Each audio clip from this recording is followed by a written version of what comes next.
Bhutan, a country that tracks not only its gross domestic product, but the happiness index of its people, all for the goal of earning the title, the happiest country on earth.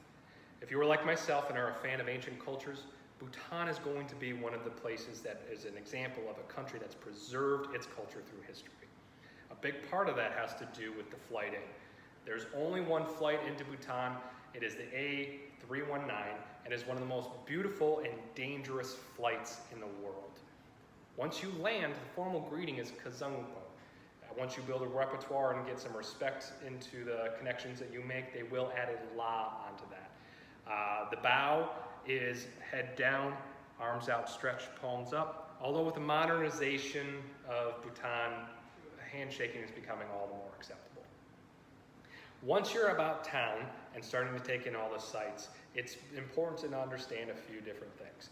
Number one is to never point, especially at religious objects. It works with your feet as well, so when you're in a social setting, you're going to want to sit legs crossed. It's also extremely important to know that the crown of the head is considered a sacred part of the body and should never be touched. Once you've seen the sights, you're going to want to get some food in you. And in Bhutan, there's a serious passion for food. And it is one of the more social events. It's perfectly customary to eat with your hands. The big idea is to wait for everyone to be served. If by chance you are the special guest, the host is going to ask that you start first. If you get a little bit of booze with your dinner, there are two styles of ale, farmhouse ale actually, in Bhutan. And thanks to the article in Beer Advocate, we see a lot more about the history behind it. Sin Cheng is reserved for religious and ceremonies and extremely important guests, so it's very important that you do not ask for Sin Cheng, you simply be offered. Bang Cheng is going to be your more daily drinker used in your more social settings. If by chance you are there on business, thanks to Global Road Warrior, we have an idea on how to actually approach business transactions. They say that it's a lot more liberal than countries in the area, so as long as you're keeping a reserved, moderate tone, you're going to do fine. Respect the religion, respect the culture, and when in dealing with any type of negotiation, simply try to suggest it's not an insistence.